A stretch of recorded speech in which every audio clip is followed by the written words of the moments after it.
Welcome to IdeaGen TV. Today we have a special episode including guest host Stephen J. Tingus. Stephen, welcome. Good afternoon, George. How are you? You know, Stephen, I'm always great when I see you. And I mean that, and you know I mean that. And today is a special day. Today is a special day because you also have a special guest. And as we prepare to speak to issues including cloud, AI, innovation, animation, Hollywood, all of the areas that you know so much about, including D&I think it's important to say that we appreciate your leadership on these issues. Stephen, you are leading, and we're so proud of you. Thank you, George. You know, I'm not alone in Hollywood or across the country with regard to inclusion and diversity, especially with regard to disability.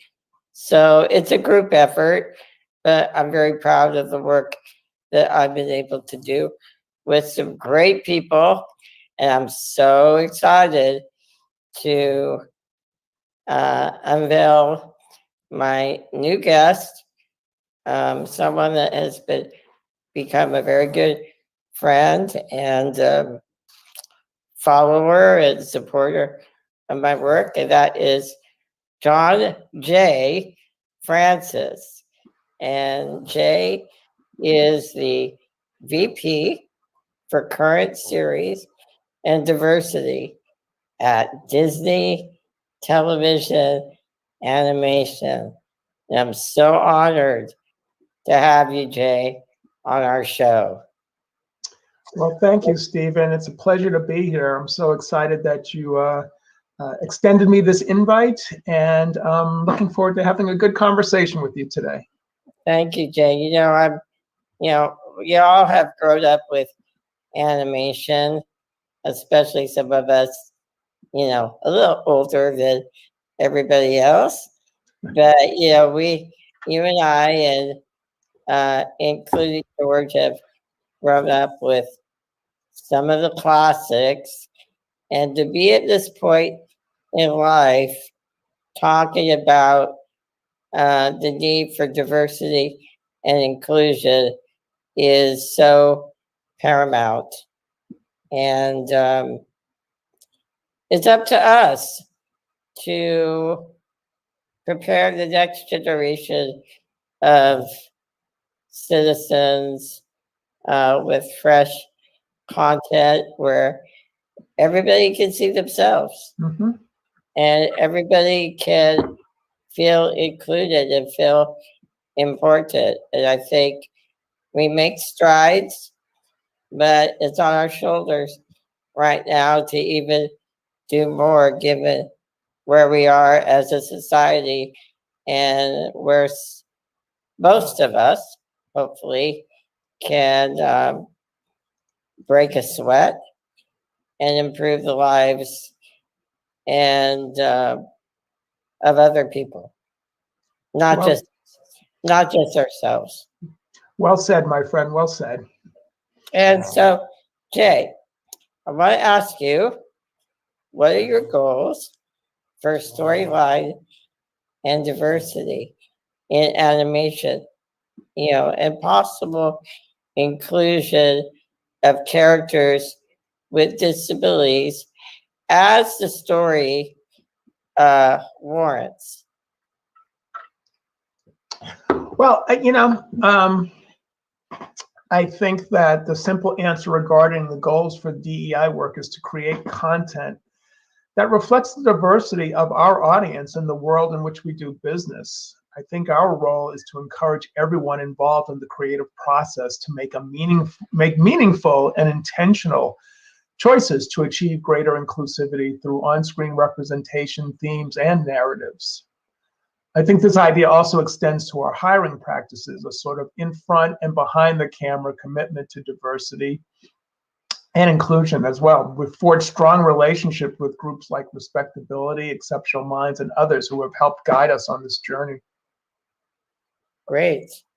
And tell me a little bit, if you can, about your work with both of those organizations. I used to be on the board of advisors for Respectability. I know coming to Disney many times. How is that going? And what are your thoughts? Well, I think that, obviously, to work in this space means that you have to be open to learning about what it is to be in this space. And obviously, I will never, ever look at myself as some sort of DEI expert, so to speak. So you always want to make sure that you are reaching out to different groups and different people, consultants, and the same way we're looking for different experiences and perspectives in the storytelling process. I think we also need to do that when it comes to sort of training ourselves and educating ourselves on making the right choices and putting ourselves in position to accurately portraying all types of people with all types of points of view. So, our work with Respectability and Exceptional Minds has been very eye-opening. I remember once, one of the first times that I was sort of just giving a presentation of our work to the Respectability Lab, and I remember thinking to myself, wow, I was giving this presentation, but the reality was they were giving the presentation to me, because I was just learning so much about their processes and their reviews and what they were striving for in terms of on-screen representation and sort of, solidifying our relationship by offering up, the ability to consult on our stories, to consult on some of these storylines and narratives that we had, right, and that were currently in the pipeline, both in the current series side and the development side. So, so we really embraced that relationship a lot, and it's been I think, a mutually beneficial partnership, because we have used their guidance and their expertise on lots of different things that we have that we've done, both on the animation side and even on the live action front. That's awesome. And that makes me feel good, because like you said, we're not experts.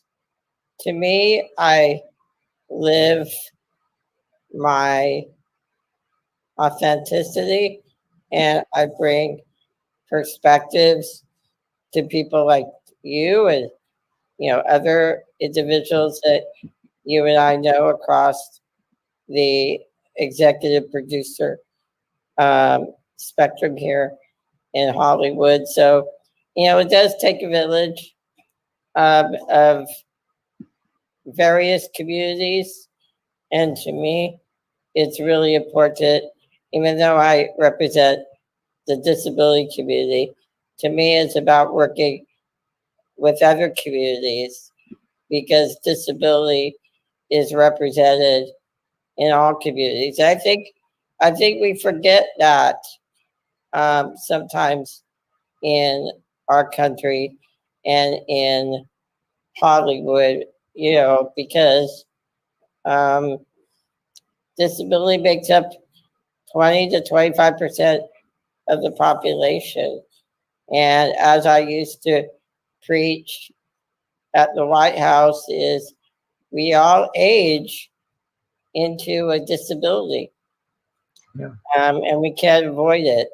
So being open-minded and proactive, we can make positive change together, not just in our silos. I would agree with that. And you brought up an interesting point, because when we talk about diversity, you know, there's obviously there's race, ethnicity, gender, and people with disabilities, and so, but there's so many other things as well. And so a big part of the category, or I think actually the big part of the job that I have, I feel, is making sure that in context to all that, that we're really talking about diversity of experiences, right? We're talking about the idea that if you want to really be authentic storytellers, you need to get stories from all different perspectives. And to do that, you need to absolutely broaden the scope of where you find your storytellers and what their experiences have been like. And that's where you're going to get those compelling stories, those different stories, stories that, again, are going to connect to the audience that you're serving. And you made a point earlier, I think, in terms of just people seeing themselves on screen, or seeing themselves, the experiences that they've had in real life in movies and TV, and certainly in kids programming as well. So I think that's very important, and the point you made is a very solid one, that sort of collectively we all need to align on this idea of we all want to be authentic storytellers. That means we have to sort of dig under every rock. We have to make sure that we are, spreading ourselves out to find where those stories are and who those people are who are telling those stories, and making sure, just in terms of, even as we start talking about that there is that people feel included, that they feel belong, and that they feel like they belong in the storytelling process. Exactly. And you and I, same generation. We understand that. We've been through the worst of times. We've been through successes. We've been through the hard times. But we understand that people are people, and one size doesn't fit all. For me, I'm tired of, and this is something that we have to do with the writers' room, but I'm tired of seeing characters on even TV dramas that are people with disabilities that have an angry sort of character, or have a pity type of character, and that's going to take a lot of heavy weight to change in the writers' room, but we can do it. Because the writers' room are typically getting younger and younger, and so the time is now. So it's going to take all of us to represent society as it is when we walk outside. I would agree. So, Jay, who gave you the most support and encouragement during your life, and what types of training have you had that have helped you get to this point in your career? Well, that's a great question, and it's actually one that's come up several times in my personal career journey. It sounds like you're sort of referencing sort of a mentor or somebody like that, and it's interesting because I haven't had an individual or single mentor who I can point to, or I can come up with that name immediately and say, "Oh yeah, it was him, it was her." And I've often heard when other people have asked that question, they have that person. I always felt like, where did I miss out, or what did I do wrong? Because I don't have that one person. And I came to realize that, well, first of all, not everybody has that one person. But I guess more importantly, I came to realize that my mentors were often my peers, and my mentors were often people who just helped answer questions for me and help guide me, even if they didn't know they were sort of mentoring me. They sort of did that. So it's really been my peers that who I've worked with closely, who again didn't even know they were mentoring me. Certainly in my current role, there have been a number of people who I could list off as part of my leadership schooling by just being open, accessible whenever I needed guidance and support, from my direct supervisors to the people who even report into me, whether it's on the current series side, on the development side, or with our DEI work. So I'm fortunate in that way, for sure, that and I think it's part of why I have stayed in animation all this time in my career. It was not something that I set out to do. And, you know, one of the things when I got my first job, when I came to LA in animation, and I even remember thinking then, it's like, oh, I'll just stay here until I get a real entertainment job. And I never really left animation. And I thought about why that was. And one obvious answer to that question was just falling in love with the creative process and the art form.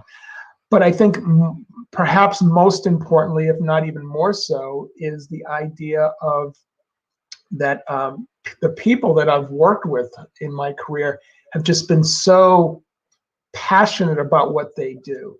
And I always like to use this sort of, they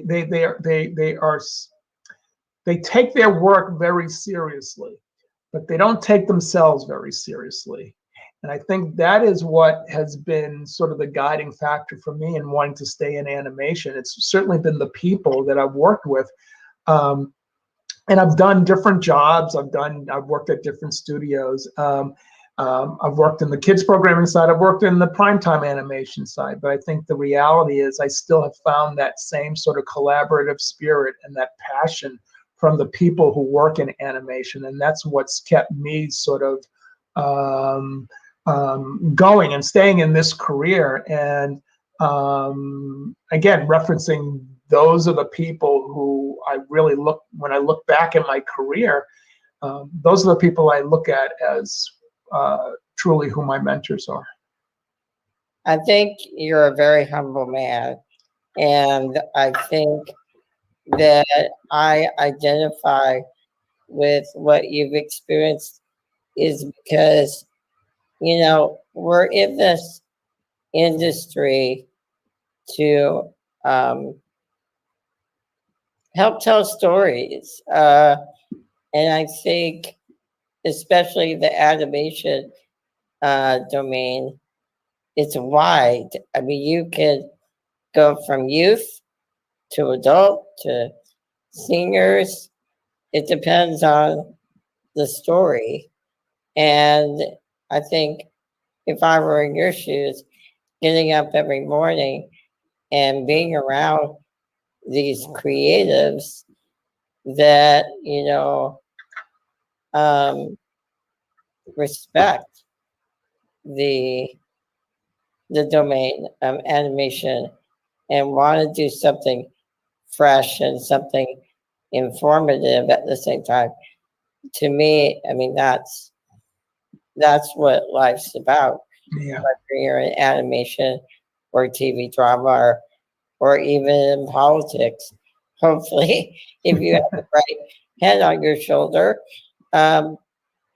you do make landmark pieces of law. And so, yeah, I totally agree with you about being a part of a bigger, you know, community. Yeah, I'm certainly grateful. I know how lucky I am, and I know that you know, Hollywood in general is a very, as you know, I'm not telling any sort of secrets here, very competitive in all aspects of how you create TV and film. And so I consider myself fortunate that I've been able to do this for as long as I have. But you know, I'm always learning something new every day, and it's why I always want to sort of expand my horizons to doing different things within the animation community and within the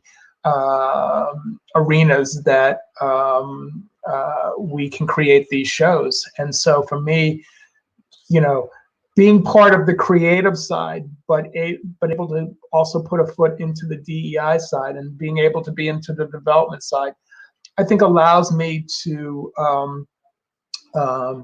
interact with talent in a different way, because I can, you know, reach out. I do a lot of school outreach, as you might know, and so when I'm looking for whether it's writers or animators or production people, to be able to sort of share on the creative side, hey, here's the type of things that we're looking into, to be able to say to them, hey, yeah, you know, our writer rooms need to be more balanced. And I think that's, you know, I think that's where you're going to get wonderful, you know, stories coming out of that. And let's talk about that. And that's why, for me, it's been a blessing to be able to work in an area where it's like the two sort of intersect with each other. And certainly from the standpoint of what I do, I meet a lot of fascinating people, yourself included. And I don't think necessarily I would have even been here to having this conversation if I had just limited myself to just, oh, let me just keep being a current series executive or keep doing that. I really think it was important for my own career growth, my own personal growth, to be able to step out a little. And I'm grateful for Disney to give me that opportunity. Don't you think all of us are stepping into a better version of ourselves, both personally and professionally? And as long as we don't take ourselves too seriously, that we will eventually leave a positive legacy. I would think so, yes. I think that, again, I sort of talk about the fact that I'm interacting with students, I'm interacting with professionals who are trying to maybe get into the animation business. I am interacting with executive producers and production people and writers and just a whole bunch of different people who all help me grow as a person, their stories. Exactly. And so I feel like, you know, you sort of talked about waking up every day and sort of being in that position. I mean, look, some days are harder than others. It's still a job, right? You know, we still have the challenges and the deadlines and what have you, but it's not lost on me that, especially, and I think 2020 has given you a different perspective of what, you know, what are the important things? What are the important things in life? Because you had a certain amount of balance that you had to sort of quickly figure out in terms of your work and your personal life, and the sort of combination of the two of them thrown together so quickly. So even that, as challenging as it was at certain times, you know, it was the experience. It was that experience of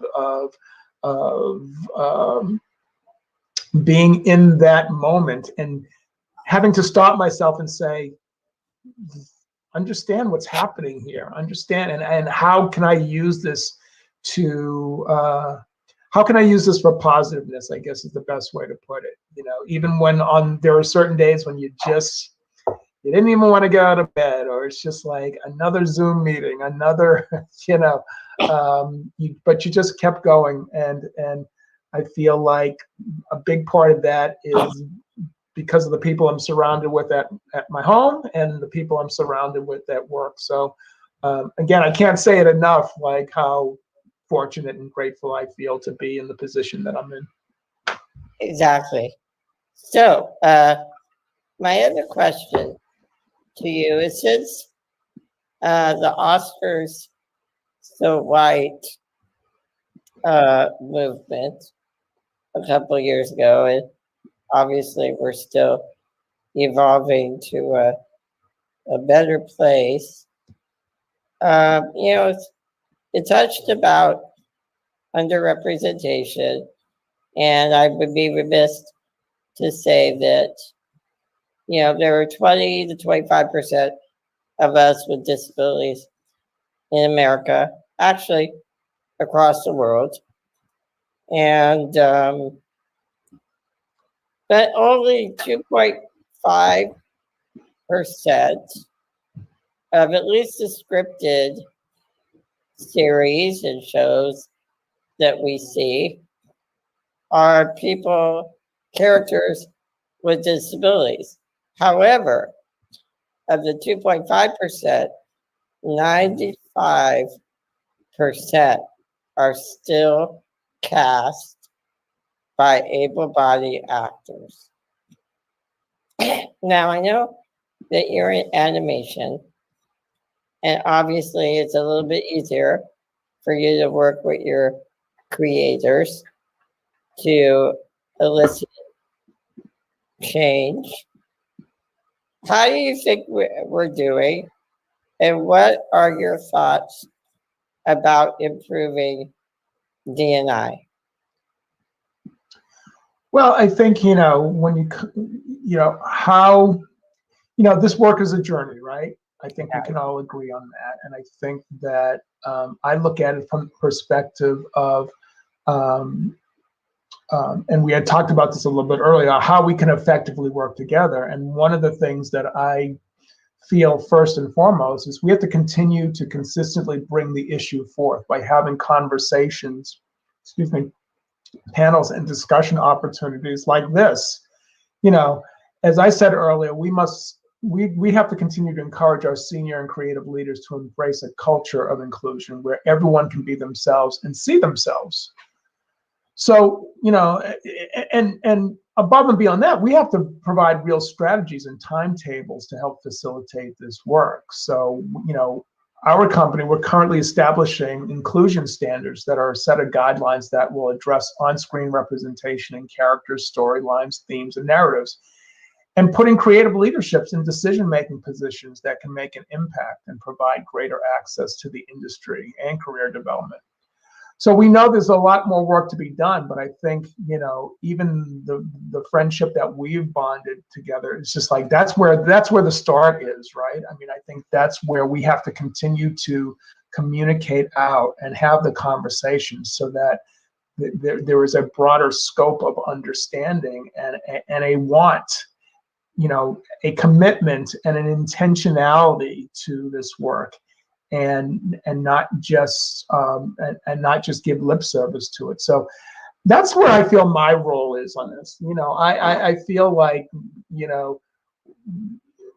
we always just have to make sure that the conversations continue to happen, because I think that the reality is that if you don't continue this we started these conversations. If you don't keep doing that, then it's sort of going to get lost in the mix a little bit. And I think my job, if I had to describe my job in one way, it's to remind people the urgency of the work that we do here. Because I think that,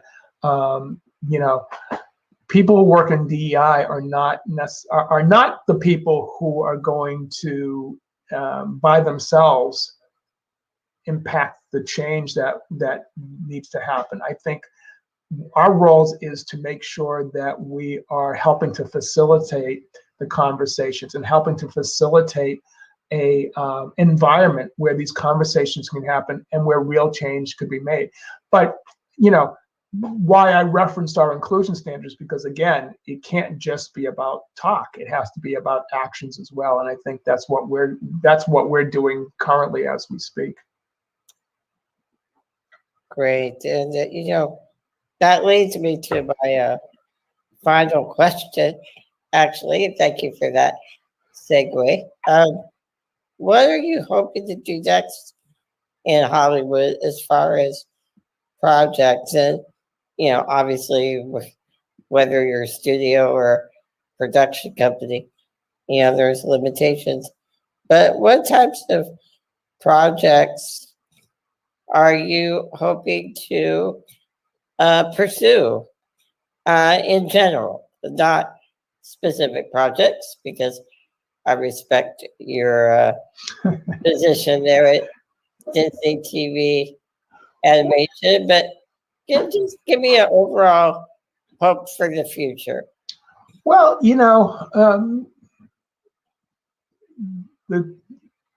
again, sort of referencing what my role is now, being involved with the development of new shows, being involved with shows that have already been greenlit to production and working on those, working in the DEI space. There's a lot of different arenas that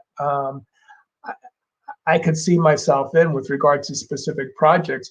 But also, what's very interesting, and you sort of made comment of it earlier, part of the work that I do now gets me into areas that I never expected to be in, whether it's leadership conferences or what have you. And the issue of politics has sort of floated up a little bit. And I don't even know, even as I say that, I don't know what it necessarily means. But what it means to me is that I had always envisioned myself being in some way, shape, or form in the entertainment industry, quote unquote. And that's changed a little bit for me, because a lot of the work that I do in the DEI space, I think really transcends entertainment, if that makes sense. It is applicable to a whole host of other arenas and areas that that I might want to explore. So I haven't really given much thought to it, just because I am certainly in the weeds when it comes to the work that I have to do there, and happily in the weeds, I might add. But it has given me thought in terms of, if I was to do something outside of entertainment, what would that look like? And before I would never even ask myself that question. And, as I sort of referenced before, I love the job that I do. I love the job that I have. And, fun projects oftentimes come my way just from the knowing what's in development and being a part of that. But certainly there are a few days here and there where I just wish I owned a little antique bookstore on Cape Cod. I can certainly see myself doing that as well. So I think for me, the whatever projects that I'm working on, or whatever it is I want to do, I want to collaborate with people. There's nothing that I want to do very specifically on my own. I tried my own company a couple of times in my career, and I did that because I didn't want to wake up one day at 80 years old and say, what if? It was really important for me to try different things, because I didn't want to ever have that regret tied to me, when I was finished my career or something. So so I look at, from that perspective, I'm always looking for a new challenge. But I will say that, it's interesting that I ended up at Disney, because Disney is a brand, and I guess the quote unquote magic of Disney is really something that I embrace. When I started at Disney, my kids were really young, and so they sort of grew up with that, and I started to appreciate the brand from a parental point of view, versus just I like that movie, or I like that TV show. So for me, I've been sort of guided by that, and typically, I've been at Disney now 14 years, and my past experience has been, I've worked someplace at 5 years, and then I've gone on to the next thing. So 14 years at a place is just unheard of for me, and And for now, I'm not looking to go anywhere else. And I think, again, that's part of the fact that I do so many different things that I don't feel like I am missing anything that I want to be doing right now. So I guess that's the sort of long-winded way of answering that question at this point. Well, we want you to stay there. We want you to continue to do good through your heart and through your ability to work across communities. And, with regard to your question about politics or your sort of, you were getting at it. I've been in politics for over 25 years, from a governor to a president. But, no matter how many laws that we, get enacted, there's nothing more important than a grassroots, community-involved process of change. And I think it's incumbent upon you and I and others that we work with to make sure that, we leave something positive to build upon. And, I'm so grateful that individuals like yourself can reach out to me. I'm not an expert. I just live the issue. I'm not an expert at all, but I just live it. I live it to the best of my ability, and I, become friends with people like you and give you my experiences and my thoughts. And, we all take from one another and make our lives even stronger, So I humbly thank you for joining me today. Well, my friend, it's been a pleasure. And, I look forward to working with you to expand our reach to make changes in the industry with people with disabilities in front and behind the camera. And you've been a wonderful advisor. And I really appreciate the fact that you've been willing to share your experiences with me. And I think that's only going to be a benefit to myself as a person, but also the creative process that I find myself involved in. So I thank you very much. And I thank you for having me today.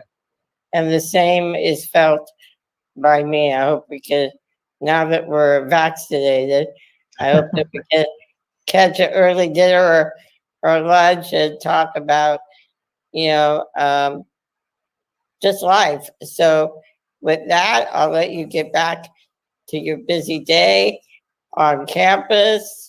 Wish I was there, but I'm sure we'll have opportunity in the future. So thank you so much on behalf of the show and IdeaGen Global. Thank you so much for having me. Take care. Take care. Bye-bye.